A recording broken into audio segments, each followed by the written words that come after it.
Justice Department or the Environmental Department should have been doing. And it's really essential that it's going to be a grassroots revolution. I think so. God is on our side because we are not fighting against, but for. Yes, we're fighting for. I was in the council for about 25 years and also a period as the mayor. So from that moment on, 10 years ago, everything started to change. I started to get a picture of what is really going on. And it became crystal clear to me that we, humankind, have been manipulated and dominated and exploited for centuries. And this chemtrail phenomenon made me angry because I was so helpless. You can decide what food you're going to eat, what you're going to smoke, what water you're going to drink, what kind of life you're going to lead, but not with this phenomenon. Then you are just a victim. It's only a game. And there have to be good guys, and there have to be bad guys. And luckily, we are in the position to be able to play the role of the good guy who has the chance and the opportunity to overcome. 3 days that we shared with them, my heart just dropped because it was such a beautiful way to live and such a peaceful way to live. I left thinking, what's this going to be like in 10 years? Is everything going to be killed off on the property? And if it is, how are they going to get their food source? Are they going to have to take a class, you know, and get certified by company XYZ? And what are the requirements for that? And that really is the end of freedom. I'm concerned about that. I definitely, I really am. Yeah. I learned to say everything is now as it has to be now. And everything is going to be okay. It's going to be all right. It's going to be okay. Yes. I have this deep feeling that in the end we will prevail because we have the right on our side. The cosmos is helping us. And I have this strong feeling that we are being supported by entities and by forces we can't even imagine.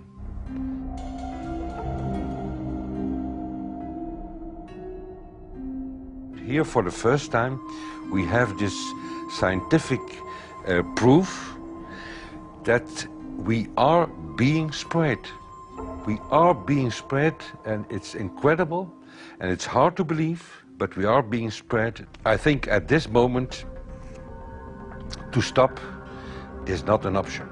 Once you know it and once you have a tool like this and an opportunity like this, that the issue of chemtrails or persistent jet contrails or whatever name you use for it, that this phenomenon is recognized as being real, publicly debated on. In the context of geoengineering, I think it's high noon to bring this to the public. This is what the sky is supposed to look like. These are old paintings. We forgot this, I'm afraid. In the years that I have been a medical research journalist, I have looked at many things, and I found the same three issues in whatever I'm looking at. And that is that we are being dumbed down, we are being made sicker, and we are being made infertile. Citizens gathered from around the world in Belgium for the first International Chemtrail Symposium. The event attracted leading professionals, politicians, and activists who discussed the health, environmental, and social implications of these programs. Today it's only going to be about facts, documents, figures, patents, licenses, everything that brings us to the truth. We have no other weapon against this vast complex than exposing and bringing their dark works in the light of the truth. We have the hope that by our efforts, more and more people will become aware of the fact that we are deceived by our leaders. So today, we, as a family, join forces with the people who publicly made known to the world that chemtrails are not a conspiracy theory, but a conspiracy fact. From the Technische Universiteit Delft in the Netherlands. Ladies and gentlemen, please welcome Koen Vermeer.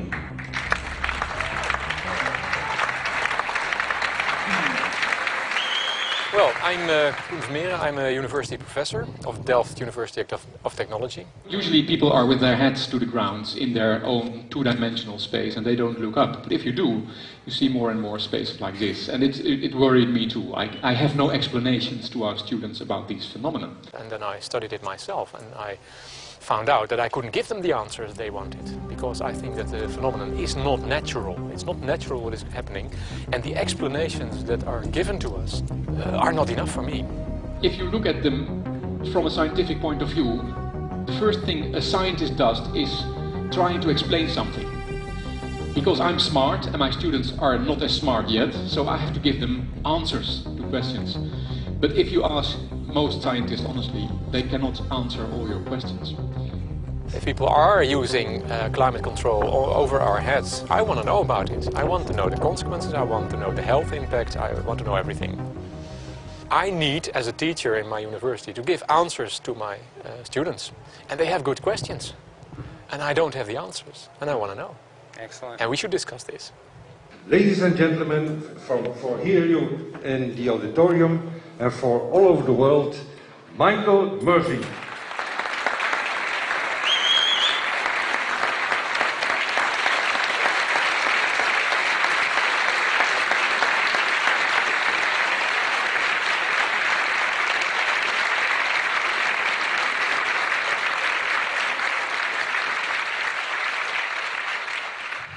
Well, thank you very much. It's definitely an honor to be here in Belgium. The people who are in power control everything. They control the markets, they control us, now they're even controlling the weather. And they can use that for warfare applications. The one thing that they cannot control is what God had originally made, and that's natural organic seeds. This is called the Hegelian dialect. It's called problem, reaction, solution. The problem here is massive amounts of aluminum, things starting to die. The solution is company X that says, hey man, you're not getting yields on your crop. Everything's dying. But I got the solution. I got a seed that will grow in this environment. The only problem is now you have to start buying from me. We're a little concerned that maybe part of this agenda could be to kill off anything that's natural and organic and re-engineer it with aluminum-resistant GMO seeds. Many may know we just got back from a week of filming in Hawaii, and it was an incredible trip. A big concern for the people there is they're beginning to see softening of the coconut trees. But their concern is that these programs may again be part of a broader agenda to destroy anything that's natural and organic, so that the corporate redesigned GMO foods might be the only source of food for people. I didn't anticipate so many people, young and old, who are interested in this phenomenon and are concerned about it. And I especially liked the address that the young girl gave today. Only 17 and already making an address to the audience. That is, well, incredible. My name is Sofia Xenidis. I am 17 years old. It is quite scary to know that the air we breathe is not what it's supposed to be.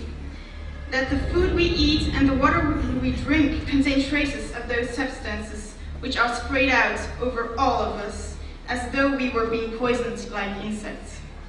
The feeling that this is causing me are feelings of deep anger and rage. I don't want to be poisoned. I don't want to be infected with cancer. And I'm just so angry that this global poisoning can be going on such a massive scale, and not enough is being done to stop this crime. A clear answer to one question. Are we being sprayed? Have we been sprayed? And is it their intention to spray again and again? What are we going to do about it? How are we going to deal with it? How are we going to stop it? I know the answer. There is only one person who can stop it. And you know it. You are. You are the person, the one you have been waiting for. We are magnificent, beautiful, godlike, divine human beings.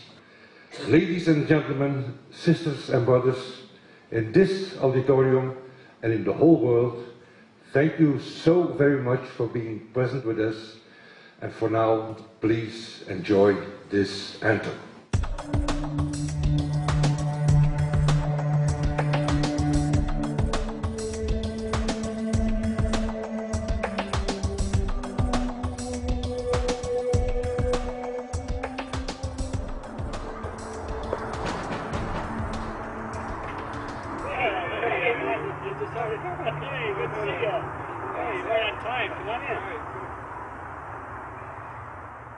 So, anyway, I'm glad that the weather's been good for you fellas so far.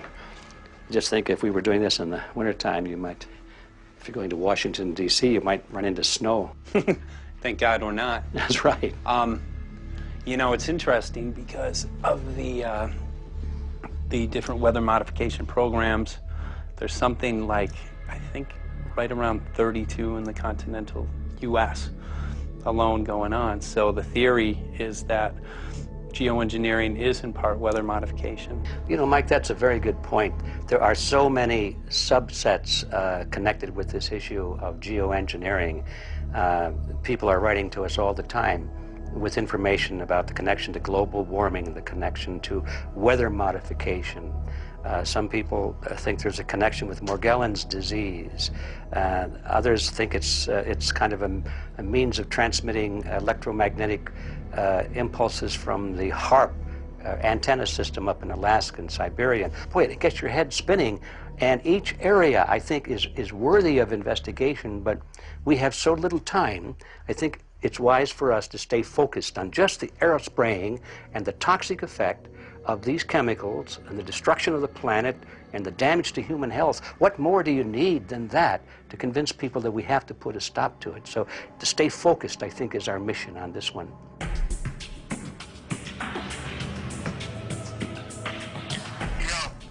Jeremy, we had an idea. We know that you know the political system real well. Our idea was this. We have a ton of data and information that we've collected throughout our travels, and you know, we really think a good way to end the film would be addressing this to elected officials, some of the senators. So we were wondering this, if you might be able to come and kind of help us out and perhaps show us the way in how to get this done politically. But it sounds like a really good idea, and I'm also going to get to, in terms of researching who it is that we should really focus on talking to about this.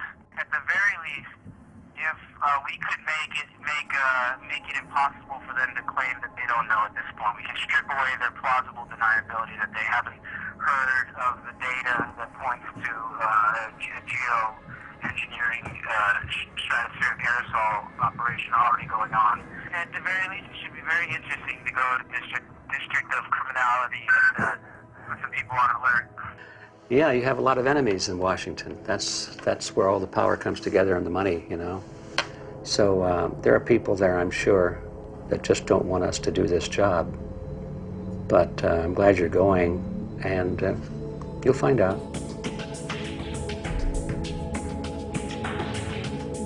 We took the data to Washington, D.C. There we presented our elected officials with the following letter.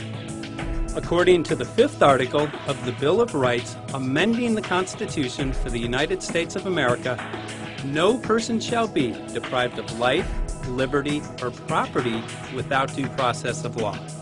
But the daily spraying is depriving all persons living within the United States of life, health, liberty, and integrity of our common and private property without due process of law. As a representative of the people of the United States of America, we insist that you do everything in your power to protect us and immediately put a stop to geoengineering spraying at once. There exists no justification, legal or otherwise, to poison the planet and its inhabitants.